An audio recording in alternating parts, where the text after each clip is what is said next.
La pluie s'abattait sur le pare-brise comme une pluie de balles minuscules tandis que Thomas Beltran rentrait chez lui, les mains agrippées au volant plus fort que d'habitude. La réunion avait été un désastre total, 3 heures perdues, 3 longues heures à écouter les investisseurs rabâcher des chiffres qu'il connaissait par cœur. Ses tempes lui lancinaient. Il appuya sur la télécommande et la porte du garage s'ouvrit lentement en grinçant. La lumière froide des phares automatiques inondait l'espace clos où il garait toujours sa BMW. Mais quelque chose clochait. Là, sur le sol en béton, une tache sombre apparut. Thomas freina. La tache a bougé. Son cœur bondit. Sans même prendre la peine d'éteindre le moteur, il ouvrit la portière. Les semelles de ses chaussures italiennes claquèrent sur le béton humide à son approche, le souffle coupé. La silhouette était petite, recroquevillée contre le mur du fond du garage. En s'approchant, il réalisa que ce n'était pas une tache. C'était une fille. Une petite fille, peut-être 7 ans. Ses cheveux noirs étaient plaqués sur son visage pâle, trempé par la pluie. Ses vêtements légers lui collaient à la peau comme une seconde peau, ruisselant d'eau, son corps tremblant comme un animal blessé. « Et, dit Thomas d'une voix prudente mais ferme, qu'est-ce que tu fais ici ?» La fille releva lentement la tête. Ses yeux étaient immenses, écarquillés par la terreur. « Ne me frappe pas. » Thomas se figea, le souffle coupé. « Frapper ? Qui frapperait un enfant comme ça ? Pourquoi étais-tu sous la voiture ? Demanda-t-il, sa voix plus douce maintenant. Je voulais juste me sentir protégé, murmura-t-elle. Sa voix n'était guère plus qu'un murmure. Il dut s'accroupir pour l'entendre. Ses lèvres devenaient violettes à cause du froid. Comment es-tu entré ? La porte était un peu ouverte.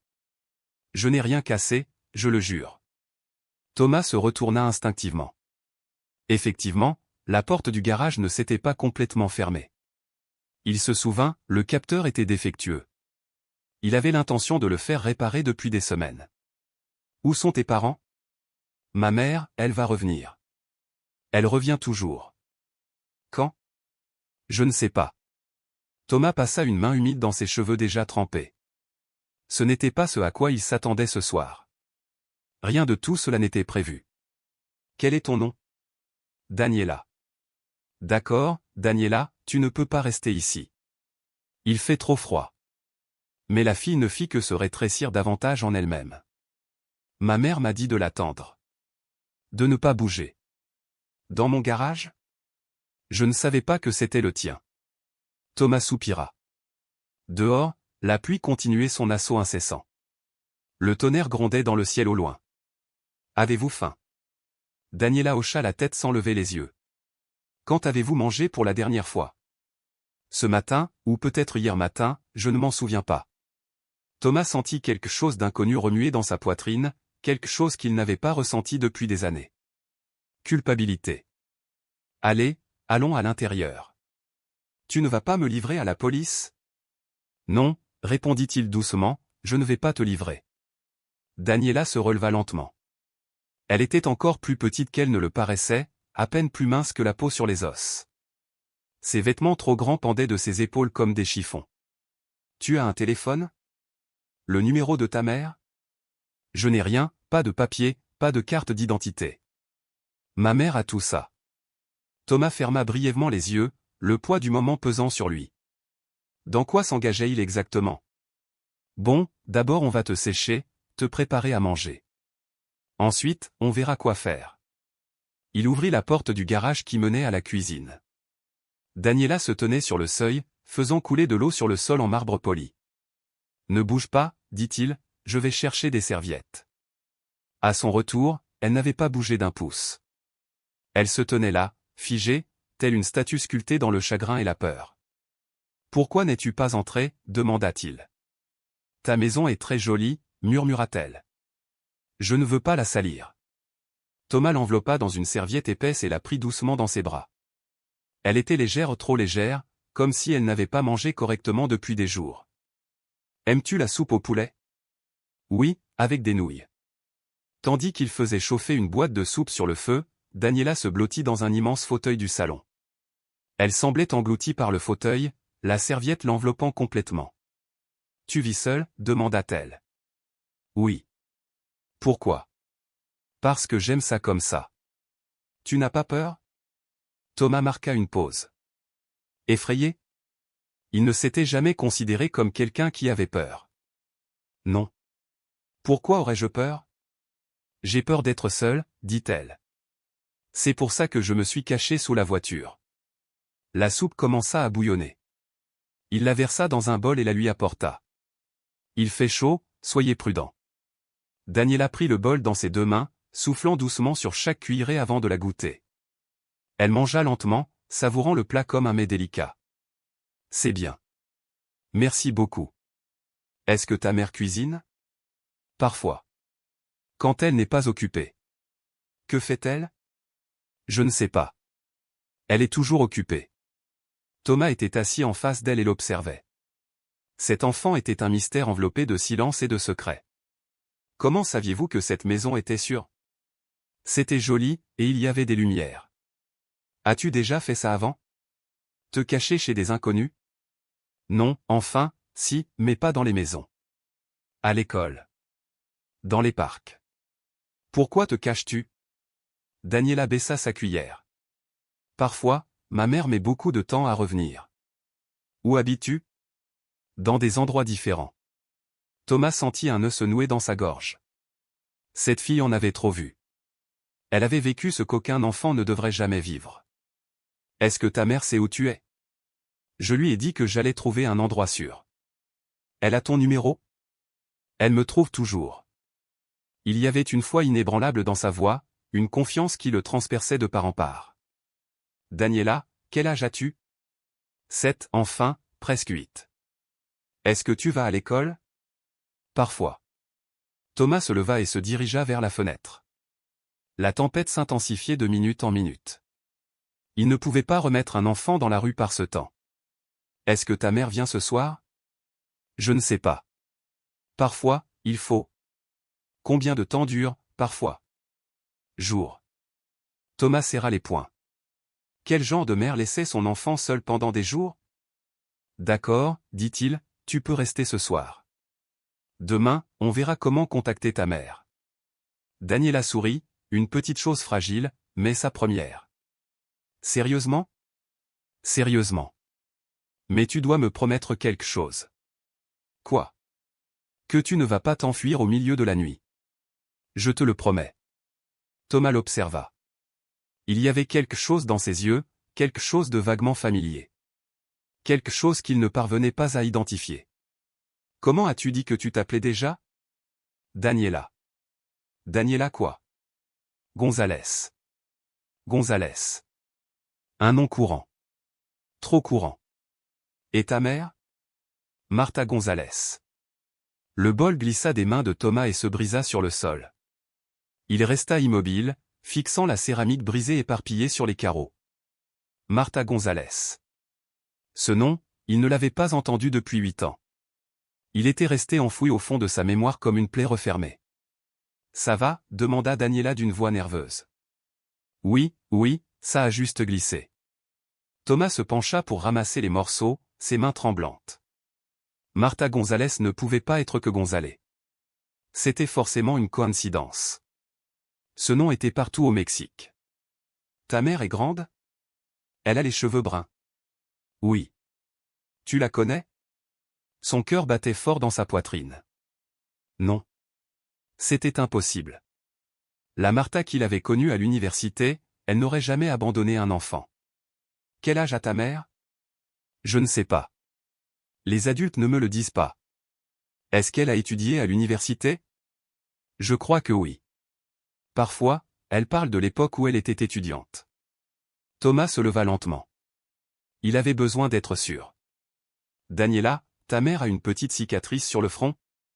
Les yeux de la fille s'écarquillèrent. Comment le sais-tu? Le monde a arrêté de tourner. Il était son. Martha. Martha Delgado, n'est-ce pas? Pas Gonzalez? La femme qui avait disparu de sa vie il y a 8 ans sans un mot. Où est ta mère maintenant? Je ne sais pas. Elle a dit qu'elle devait réparer certaines choses. Quelles choses?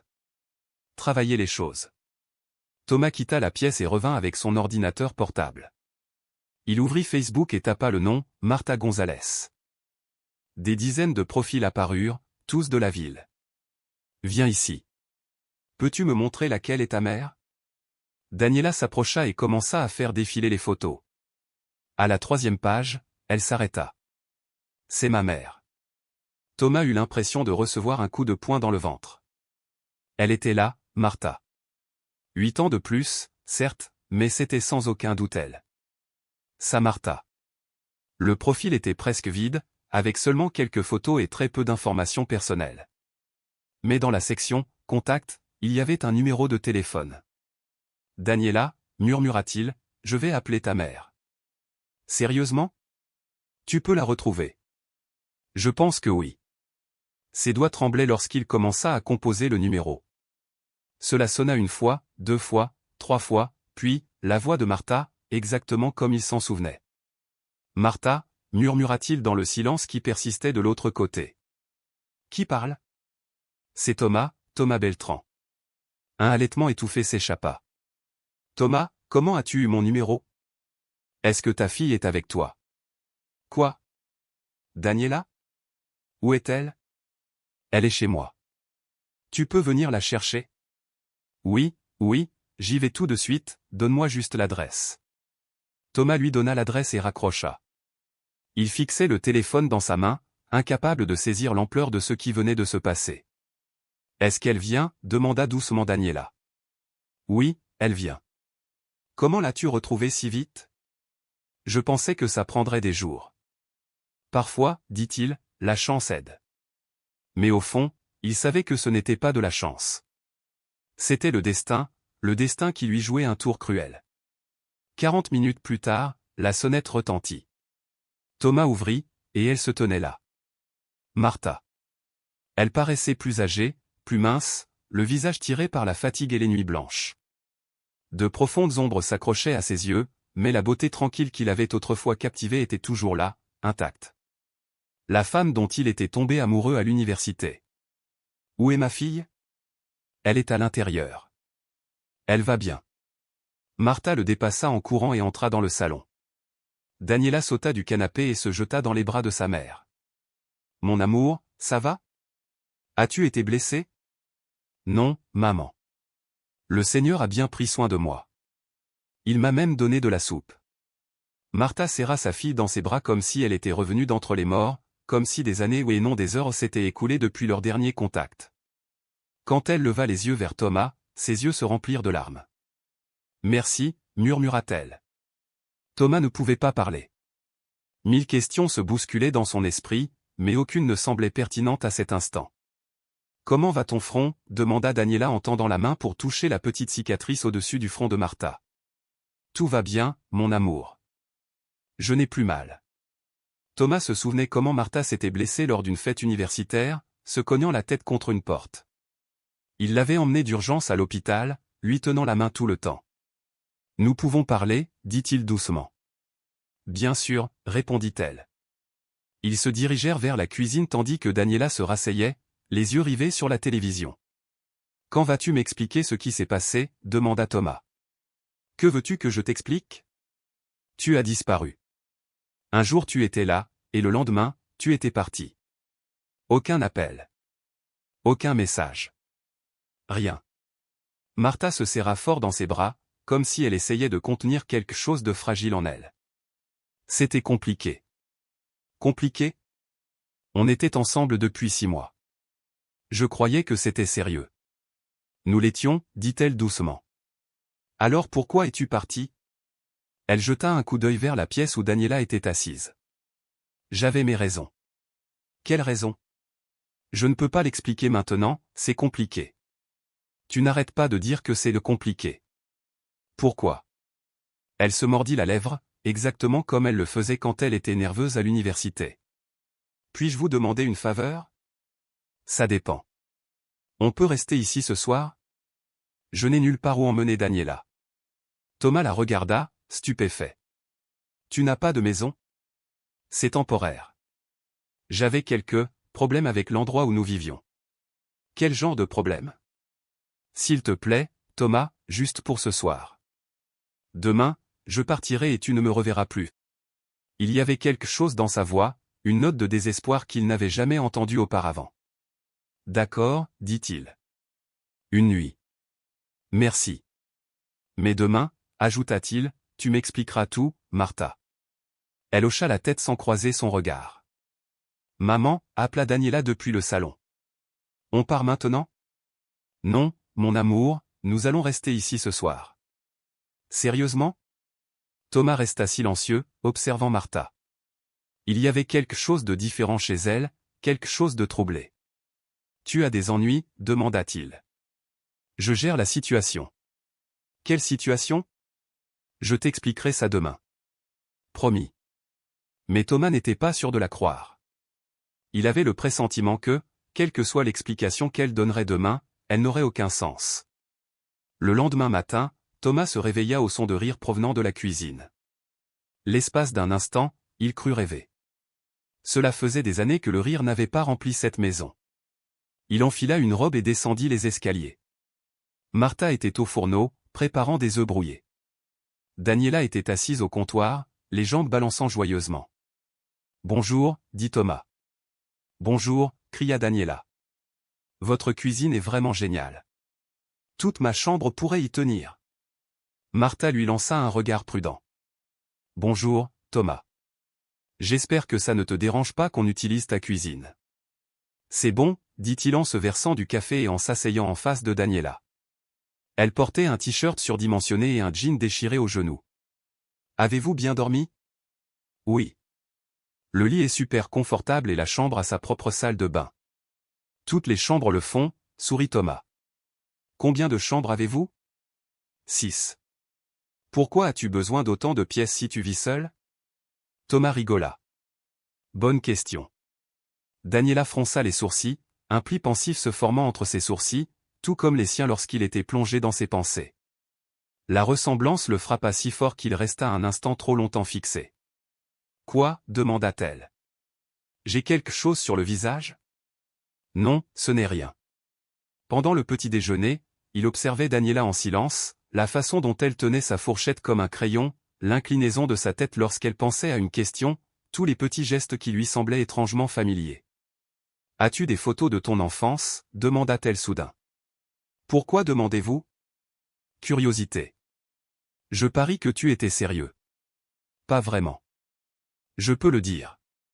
Thomas jeta un coup d'œil à Martha, qui lavait la vaisselle avec une concentration forcée. J'en ai dans mon atelier. Puis-je les voir? Bien sûr. Ils montèrent au studio. Thomas sortit un vieil album photo de fac. Daniela s'assit dans le fauteuil en cuir et commença à le feuilleter. C'est toi. Oui. Quel âge aviez-vous? 20. Elle n'arrêtait pas de tourner les pages et s'arrêtait sur une photo de groupe. Tiens, tu as l'air plus heureux. Tu étais plus jeune. Pourquoi ne sembles-tu plus aussi heureux maintenant? La question le stupéfia. Je ne sais pas. Je suppose que les gens changent. Elle tourna encore les pages, puis s'arrêta soudainement. C'est ma mère. Thomas regarda attentivement, c'était Martha, souriant avec des amis lors d'une fête. Oui. C'est elle. Elle a l'air super jeune et jolie. Elle était très jolie. Vous sortiez ensemble? Il hésita. Quelque chose comme ça. Pourquoi as-tu arrêté? C'est compliqué. Daniela ferma l'album et le regarda dans les yeux. Les adultes disent toujours que les choses sont compliquées, mais je pense qu'ils ne veulent tout simplement pas expliquer. Parfois, les choses sont vraiment compliquées, répondit-il doucement. Pourquoi ma mère et moi n'avons jamais d'endroit fixe où vivre? Thomas sentit une oppression dans sa poitrine. Depuis combien de temps est-ce comme ça? Depuis que je me souviens. Et ton père? Je n'ai pas de père. Tu n'en as jamais eu? Eh bien, ma mère dit que oui, mais il ne sait pas que j'existe. Le souffle de Thomas se coupa. Que dit d'autre ta mère à propos de ton père? Qu'il était très intelligent et qu'il avait des yeux comme les miens. Thomas regarda dans ses yeux vert olive, exactement de la même couleur. Et elle dit que parfois je lui ressemble.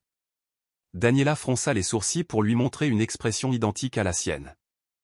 Tu penses que je le rencontrerai un jour? Je ne sais pas, Daniela. J'aimerais lui demander pourquoi il ne voulait pas me rencontrer. Ta mère t'a dit ça? Pas vraiment. Mais s'il ne me connaît pas, c'est qu'il ne veut pas me connaître, non? Thomas se leva et marcha vers la fenêtre, ses pensées tourbillonnant. Êtes-vous d'accord? Je pense juste à plein de choses. Daniela s'est approchée. Tu sais ce que je pense? Si mon père te rencontrait, il t'apprécierait. Pourquoi dis-tu ça? Parce que tu es gentil avec moi. Et ma mère dit que mon père était gentil aussi. Thomas s'agenouilla pour être à sa hauteur. Que dit d'autre ta mère? Qu'il aimait lire et qu'il avait beaucoup de projets pour l'avenir. Quel genre de plan? Créer une entreprise, avoir une grande maison, des choses comme ça. Thomas regarda autour de lui dans son bureau, les murs étaient tapissés de livres, de diplômes, de récompenses, de souvenirs d'une vie construite avec soin et ambition. Daniela. Oui. Quand est ton anniversaire? 15 mars. Thomas fit le calcul rapidement. Mars. Si elle avait presque 8 ans, elle devait être née en mars, l'année suivant la disparition de Martha. En quelle année êtes-vous né? 15 mars 2017. Thomas s'effondra au sol. Les dates correspondaient. Parfaitement. Tu es sûr que ça va? Demanda Daniela. Tu es pâle. Je vais bien, dit-il. Mais ce n'était pas le cas. Rien n'allait bien. Plus maintenant. Tu veux descendre pour ma maman? Non, ça ne va pas. Daniela s'assit par terre à côté de lui, sa voix douce, patiente. Tu sais ce que j'aime chez toi? Tu ne me traites pas comme si j'étais stupide. Les adultes me parlent toujours comme si je ne comprenais rien. Tu comprends beaucoup de choses. Oui, je comprends que ma mère s'inquiète de quelque chose, je comprends que nous n'avons pas d'argent, je comprends que c'est pour ça que nous n'avons pas de maison. Elle s'arrêta, les yeux baissés, puis le regarda à nouveau. Tu n'as pas peur parfois? Mais ma mère dit que tant que nous sommes ensemble, tout ira bien. Ta mère t'aime beaucoup. Oui, et je l'aime beaucoup. Daniela. Elle resta silencieuse un moment, puis demanda, vous avez des enfants, n'est-ce pas? Thomas secoua doucement la tête, non. Pourquoi pas? Je n'ai jamais voulu, même pas un tout petit peu. Thomas la regarda, ses yeux curieux, son petit sourire timide, la façon dont elle inclinait la tête quand elle posait des questions. Peut-être un peu. Penses-tu que tu serais un bon père? Je ne sais pas. Je pense que tu le ferais. Pourquoi? Parce que j'ai pris soin de toi hier soir? Parce que je t'écoute en ce moment? Thomas sentit quelque chose remuer dans sa poitrine, quelque chose d'inconnu, quelque chose de tendre et de fragile. Daniela. Oui. Veux-tu sortir prendre le petit déjeuner demain, tous les trois? Vraiment? Vraiment? Pouvons-nous aller dans un endroit qui propose des crêpes? Nous pouvons aller où tu veux. Daniela sourit et jeta ses bras autour de lui. Merci, Thomas. Et à ce moment-là, alors que la fille l'embrassait, Thomas savait que quelque chose au plus profond de son âme avait changé. Sa vie avait changé pour toujours. Cette nuit-là, après que Daniela se soit endormie, Thomas attendait dans la cuisine. Quand Martha est descendue après avoir bordé sa fille, elle l'a trouvé là, en train de rincer la même vaisselle qu'il avait déjà lavée 3 fois. Nous devons parler, a déclaré Thomas. Je sais, répondit Martha. Daniela est ma fille. La main de Martha glissa et l'assiette qu'elle tenait se brisa sur le sol. Martha, réponds-moi, est-ce ma fille? Oui. Le mot s'échappa de ses lèvres comme un souffle, à peine audible, mais Thomas l'entendit avec une clarté perçante. Depuis quand? Tu l'as toujours su? Et pourquoi ne me l'as-tu jamais dit? Martha s'accroupit pour ramasser les éclats brisés, ses mains tremblantes. Parce que j'avais peur. Peur de quoi? Que tu me rejettes, que tu dises que la fille n'était pas à toi. Thomas sentit une brûlure en lui, quelque chose proche de la rage, quelque chose de féroce et de brut. Tu penses si mal de moi. Je ne pensais pas mal de toi, mais tu avais des projets, une carrière, tu voulais réussir. Et c'est pour ça que tu as décidé de disparaître sans rien me dire? Martha se leva lentement, les fragments de porcelaine rassemblés dans ses paumes tremblantes. J'avais 18 ans, Thomas, j'étais enceinte et j'avais peur. Mais nous étions un couple, les couples sont censés parler de ces choses-là. Toi qui as toujours dit que les enfants ruinaient la vie des jeunes. Thomas ne dit rien, le silence admettant que, oui, il avait dit cela plus d'une fois. Cela ne veut pas dire que je n'aurais pas voulu savoir. Sérieusement, Auriez-vous été heureux de savoir que j'étais enceinte? Thomas hésita, et cette hésitation était la seule réponse dont Martha avait besoin. Voilà ta réponse, c'était il y a 8 ans, Thomas. J'étais une fille effrayée qui a pris la seule décision qu'elle pouvait prendre. Et pendant toutes ces années, tu n'as jamais pensé à me contacter? Martha s'est dirigée vers la poubelle et a jeté les morceaux cassés. J'y ai pensé à maintes reprises. J'ai même essayé une fois, quand Daniela avait 3 ans. Je suis allé à votre bureau, j'ai parlé avec votre secrétaire. Thomas fronça les sourcils, confus. Ils ne m'ont jamais rien dit. Parce que je ne t'ai pas contacté. Ta secrétaire m'a dit que tu étais trop occupé à bâtir ton empire pour gérer des affaires personnelles compliquées. Ce sont ces mots exacts. Thomas se souvenait alors d'elle, la femme plus âgée qui avait autrefois travaillé pour lui, farouchement protectrice, profondément loyale. Distraction. Tu lui as dit qui tu étais. Je lui ai dit que nous nous connaissions depuis l'université, que j'avais besoin de te parler de quelque chose d'important. Et qu'a-t-elle dit? Si c'était vraiment important, je pourrais laisser un message, mais tu ne serais probablement pas intéressé parce que tu étais concentré sur des choses plus importantes. Martha, je n'ai jamais reçu de message. Parce que je n'en ai jamais laissé. J'étais tellement gêné que je suis parti. Thomas passa ses mains dans ses cheveux, la frustration et l'incrédulité obscurcissant son visage. Pourquoi n'as-tu pas réessayé? D'une autre manière? Comment, Thomas? Se présenter chez toi et insister jusqu'à ce qu'on t'écoute? Oui. Je ne pouvais pas faire ça, pas après ce que cette femme m'a fait ressentir. Elle était juste ma secrétaire. C'est elle qui m'a fait sentir comme une nuisance, comme si j'étais trop importante pour avoir affaire à elle. Thomas s'est affalé sur une chaise, son cœur s'enfonçant plus profondément que son corps. Pendant tout ce temps, je pensais que tu m'avais abandonné, que tu ne te souciais pas de moi. Et je pensais que tu ne voulais rien savoir de moi. Ils étaient assis en silence, le poids des années pesant entre eux. Comment ça s'est passé? Demanda enfin Thomas. Élever Daniela seule? Dur. Très dur. Pourquoi n'as-tu pas de domicile permanent? Martha s'assit en face de lui, la voix basse. J'ai eu des emplois instables et, il y a 2 ans, j'ai eu une relation avec quelqu'un qui s'est avéré violent. Est-ce qu'il t'a fait du mal? Et Daniela? Thomas ressentit une vague de fureur qui enflamma quelque chose de primitif dans sa poitrine. Où est ce type? C'est pour ça que tu cours? Il s'appelle Ricardo. C'était mon petit ami. Mais quand Daniela a grandi, il a commencé à la voir d'une manière qui me déplaisait. Que veux-tu dire? Des commentaires étranges. Des manières de la toucher qui n'étaient pas correctes. Un jour, je l'ai trouvée dans sa chambre alors qu'elle dormait. Qu'est-ce que tu as fait? Je l'ai mis dehors. Mais il n'a pas accepté. Il a commencé à nous harceler et à nous menacer. Es-tu allé à la police? Oui, mais il n'avait jamais rien fait de mal officiellement. C'étaient mes soupçons. Et maintenant? Maintenant, il sait où nous sommes. C'est pour ça que Daniela s'est cachée hier soir. Elle a vu sa voiture près de chez nous. Thomas avait l'impression que quelqu'un lui avait arraché l'air des poumons. Tu veux dire qu'il pourrait venir ici?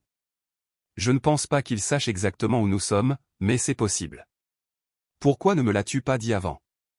Parce que je ne voulais pas t'entraîner là-dedans. Martha, c'est aussi ma fille. Maintenant, c'est ta fille? Que veux-tu dire? Il y a 5 minutes, tu ne savais même pas qu'elle existait, et maintenant tu veux la protéger? Thomas se leva brusquement, sa voix s'éleva.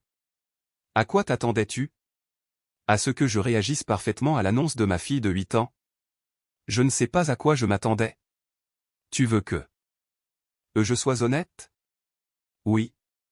Je suis en colère. Je suis confus. Et j'ai peur. Peur de quoi? De ne pas savoir comment être père. De ne même pas savoir si je veux l'être. Martha se leva également, son expression se durcissant. Alors tu n'as pas à l'être. Demain, nous partirons et tu ne nous reverras plus jamais.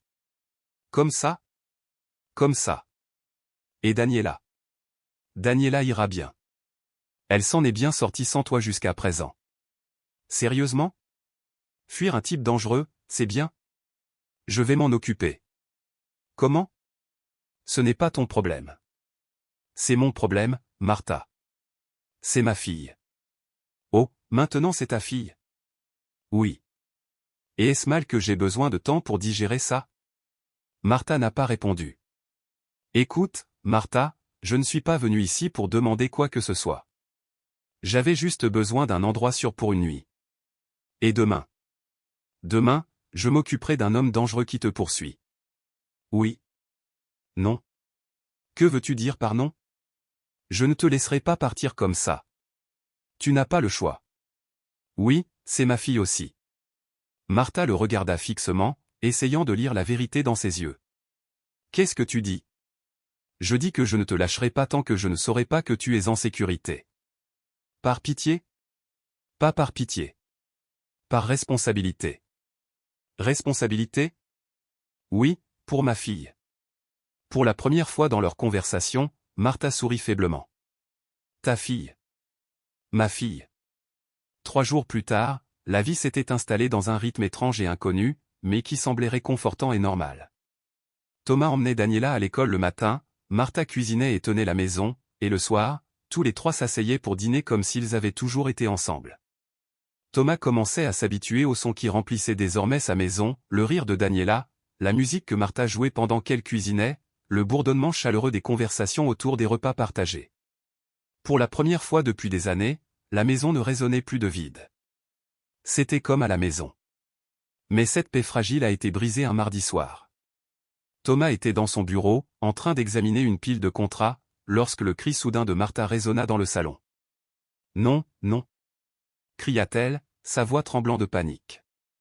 Il courut vers elle, le cœur battant, et la trouva debout, figée, fixant son téléphone avec un air de terreur absolue gravé sur son visage. « Que se passe-t-il » demanda-t-il. Sans un mot, elle tourna l'écran vers lui. C'était un message provenant d'un numéro inconnu.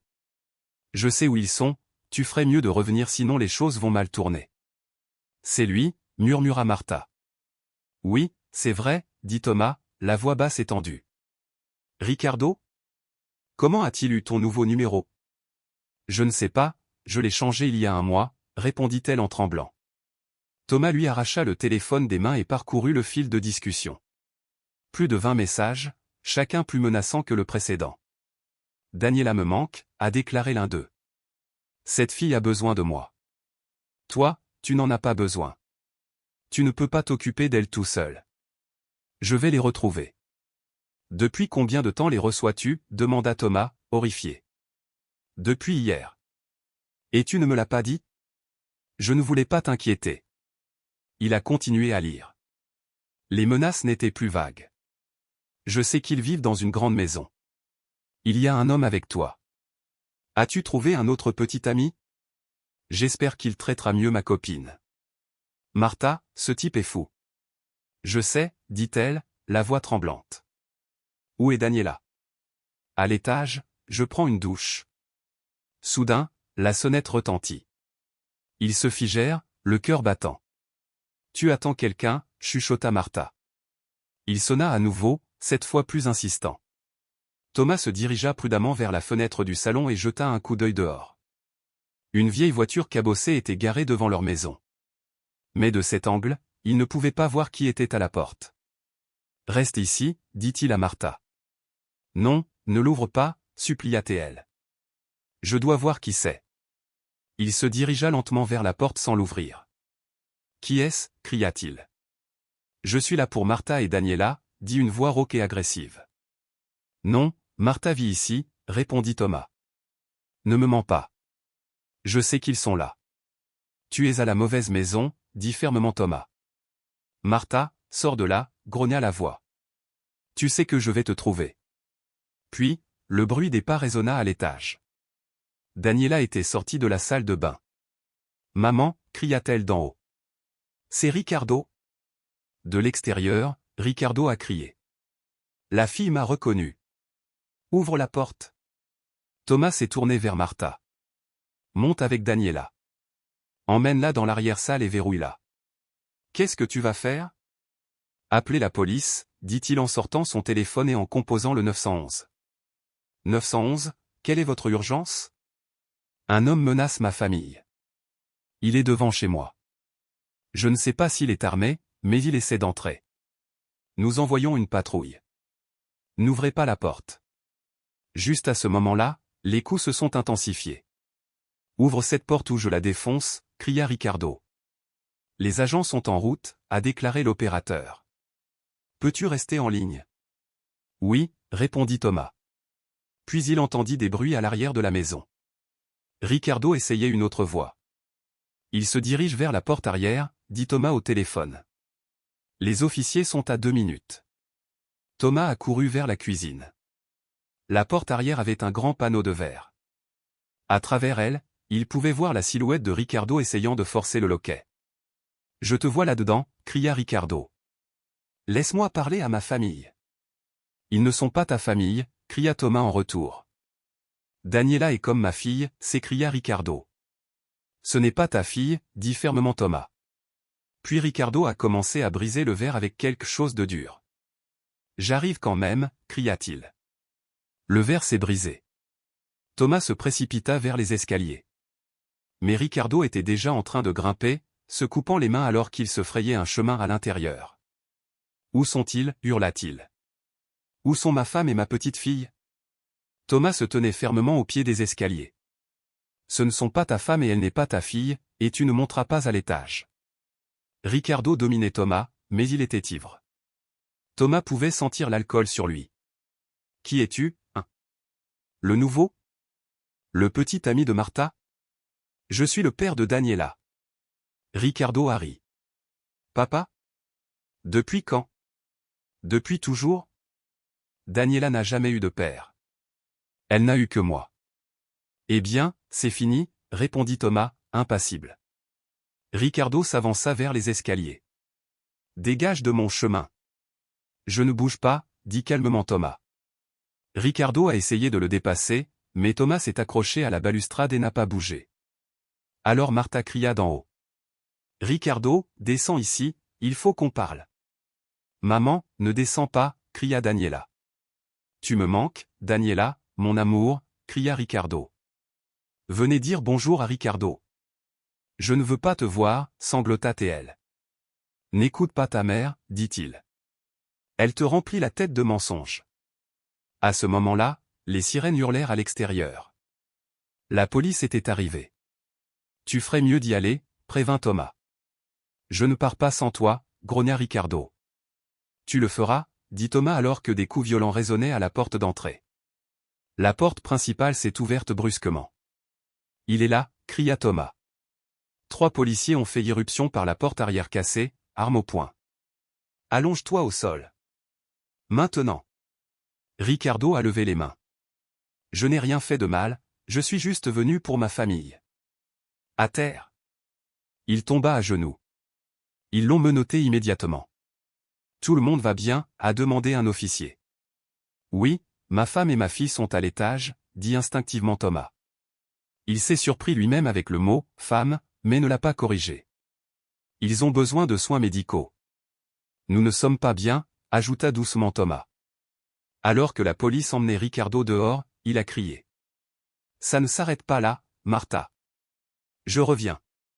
Daniela a besoin de moi. » Quand la maison fut enfin silencieuse, Martha et Daniela descendirent les escaliers. Daniela pleurait. « Est-il parti » demanda-t-elle. « Oui, mon amour, il est parti » dit doucement Martha. Thomas tenait Daniela contre lui. « Êtes-vous d'accord » ? J'avais vraiment peur, murmura-t-elle. C'est fini maintenant. Il ne reviendra pas. Comment savez-vous ? Parce que je m'en assurais. Cette nuit-là, alors que Daniela dormait entre lui et Martha dans le lit comme une petite royauté entre 2 tuteurs, Thomas réalisa quelque chose. Il avait trouvé ce qu'il ne savait pas qu'il cherchait. Une famille qui mérite d'être protégée. Le lendemain matin, il s'est levé tôt et a commencé à passer des appels. La première était à son avocat, Carlos. « J'ai besoin de votre aide pour quelque chose d'urgent. » « Que se passe-t-il ? » « Je souhaite demander la garde temporaire de ma fille. »« Ta fille ? » ?»« Thomas, je ne savais pas que tu avais une fille. »« C'est une longue histoire. »« Peux-tu venir chez moi ? » ?»« Bien sûr, je serai là dans 1 heure. » Le deuxième appel était à son bureau. « Maria, annule tous mes rendez-vous cette semaine. Même la présentation avec les investisseurs japonais. C'est une urgence familiale. Ça va, demanda-t-elle. Oui, mais j'ai besoin de temps pour régler les choses. Quand il a raccroché, Martha se tenait dans l'embrasure de la porte de la cuisine. Garde temporaire? Ce type va sortir de prison, a déclaré Thomas. Et quand il le fera, il reviendra. Pas nécessairement. Êtes-vous prêt à prendre le risque? Martha versa du café, les mains tremblantes. Vous ne pouvez pas me demander de vous donner la garde de ma fille. Je ne demande rien. J'offre une protection. Quelle est la différence? La différence, c'est que si j'ai la garde, même temporaire, je peux prendre des décisions juridiques pour la protéger. Je peux changer d'école, engager des agents de sécurité, faire tout ce qu'il faut. Et toi? Je resterai ici. Aussi longtemps qu'il le faudra. Jusqu'à ce que tu te sentes en sécurité. Jusqu'à ce que tu saches qu'il ne reviendra pas. Martha s'assit à la table, silencieuse pendant un moment. Pourquoi fais-tu ça? Parce que c'est ma fille. Il y a une semaine, tu ne savais même pas qu'elle existait. Mais maintenant, oui. Et ça suffit à tout changer. Thomas était assis en face d'elle. Martha, hier, quand j'ai vu cet homme chez moi, quand j'ai entendu Daniela crier de peur, j'ai ressenti quelque chose que je n'avais jamais ressenti auparavant. Quoi? Je tuerais quiconque tenterait de faire du mal à ma fille. Martha le regarda dans les yeux. Tu es sûr de ça? Je n'ai jamais été aussi sûr de quoi que ce soit. À ce moment-là, Daniela descendit les escaliers en pyjama. Bonjour, dit-elle, encore à moitié endormie. Bonjour, mon amour, répondit Martha. Ricardo ne revient pas. Non, mon amour, il ne reviendra pas. Daniela marcha vers Thomas. Vas-tu nous protéger? Oui, dit-il doucement. Toujours. Pour toujours. Elle le serra fort dans ses bras. Est-ce que ça veut dire que je peux t'appeler papa? Thomas sentit une boule se former dans sa gorge. Tu veux m'appeler papa?